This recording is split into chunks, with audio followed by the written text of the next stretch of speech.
Assalamualaikum warahmatullahi wabarakatuh. Perkenalkan nama saya Kurniawan. Kali ini saya akan mempresentasikan mata kuliah Keamanan Sistem Komputer dengan judul Dasar-dasar Kriptografi. Untuk pengertian kriptografi, jadi kriptografi ini adalah ilmu dan teknik untuk mengamankan informasi agar tidak dapat dibaca atau diakses oleh pihak yang tidak berwenang. Nah, jadi kriptografi ini digunakan untuk menjaga kerahasiaan data selama proses penyimpanan maupun pengiriman melalui jaringan komputer. Nah, juga jadi tujuan dari kriptografi ini adalah untuk menjaga kerahasiaan data, menjamin keutuhan data, kemudian memastikan keaslian pengiriman, dan juga mencegah penyangkalan transaksi. Kemudian selanjutnya masuk ke bagian istilah penting dalam kriptografi. Nah, di sini ada plain text. Plain text ini adalah data asli yang dapat dibaca manusia. Untuk contohnya, saya kuliah hari ini. Kemudian ciphertext. Jadi ciphertext ini adalah data yang sudah dienkripsi sehingga tidak dapat dibaca. Untuk contohnya bisa dilihat ada kode di bawah itu.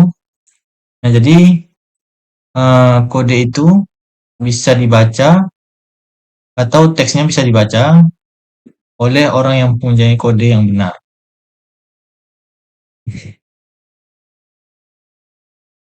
Kemudian selanjutnya konsep enskripsi.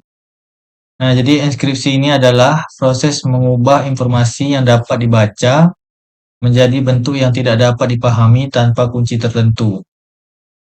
Seperti yang saya bilang tadi, untuk kata yang sudah dienkripsi itu berupa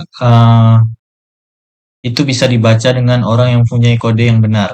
Nah, di sini ada prosesnya, plain text, kemudian dienkripsi atau kata kunci, kemudian ciphertext, deskripsi, kemudian plain text. Untuk contohnya di sini, untuk kata aslinya selamat pagi, kemudian setelah dienkripsi, jadi dia berupa kode. Nah, orang yang mempunyai kode yang ini hanya orang yang mempunyai kode ini yang bisa membaca teks asli di atas tadi. Seperti selamat pagi. Kemudian selanjutnya manfaat enkripsi. Nah, jadi enkripsi ini memiliki berbagai manfaat dalam keamanan informasi, antara lain untuk melindungi data pribadi, untuk mencegah pencurian data, mengamankan transaksi online, menjaga kerahasiaan data komunikasi, kemudian untuk melindungi data perusahaan dari kebocoran. Untuk contoh penggunaan di sini ada beberapa aplikasi yang digunakan. Yang pertama itu WhatsApp, kemudian mobile banking, yang ketiga Gmail, kemudian yang keempat e-commerce. Kemudian selanjutnya kita masuk ke bagian kriptografi simetris. Nah, jadi kriptografi simetris ini adalah metode kriptografi yang menggunakan satu kunci yang sama untuk proses enkripsi dan dekripsi. Untuk skemanya di sini mulai dari pengirim, kemudian dienkripsi, dikasih kata kunci, kemudian ciphertext, kemudian deskripsi, kata kunci yang sama, lalu ke penerima. Untuk contoh algoritmanya di sini ada DIS, 3DIS, I, EIS, Blowfish. Kemudian selanjutnya kelebihan dan kekurangan kriptografi simetris. Untuk kelebihan di sini prosesnya sangat cepat, kemudian sangat efisien untuk data berukuran besar, dan juga membutuhkan sumber daya kecil.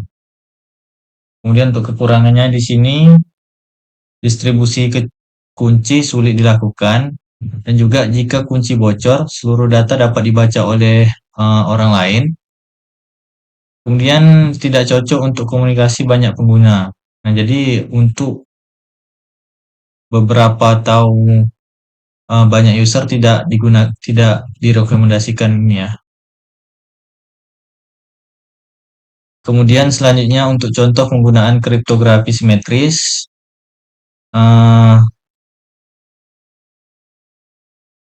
ini kriptografi simetris ini banyak digunakan pada enkripsi file, penyimpanan data pada hard disk, VPN, database, dan juga WiFi security.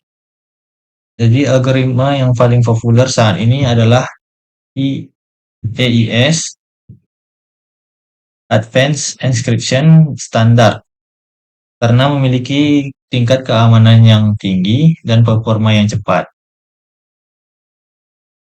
Kemudian selanjutnya kriptografi asimetris. Nah, jadi kriptografi asimetris ini menggunakan dua kunci berbeda, yaitu untuk kunci yang pertama ada public key. Nah, jadi public key ini dapat diketahui oleh siapa saja. Kemudian yang kedua private key. Untuk private key ini hanya diketahui oleh pemilik, jadi orang lain tidak bisa mengetahui. Kemudian skemanya di sini melalui public key, kemudian enkripsi, kemudian ciphertext, kemudian lanjut ke deskripsi, lalu ke private key. Untuk contoh algoritmanya ada RSA, LGML, kemudian ICC. Kemudian selanjutnya cara kerja kriptografi asimetris ini, misalnya Budi ingin mengirim pesan kepada Andi. Jadi Andi memberikan public key kepada Budi, kemudian Budi mengenkripsikan pesan menggunakan public key Andi, dan kemudian pesan dikirim melalui internet. Lalu Andi membuka pesan menggunakan private key miliknya. Meskipun pesan disadap di tengah jalan, orang lain tidak dapat membaca karena tidak memiliki private key. Kemudian selanjutnya kelebihan dan kekurangan kriptografi asimetris. Untuk kelebihannya di sini distribusi kunci lebih aman, kemudian mendukung digital signature, cocok untuk komunikasi melalui internet.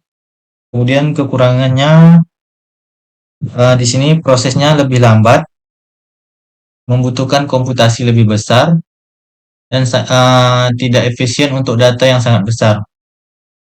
Nah, jadi kalau untuk jumlah data yang lebih besar atau pesan yang lebih banyak itu tidak disarankan menggunakan kriptografi asimetris ini.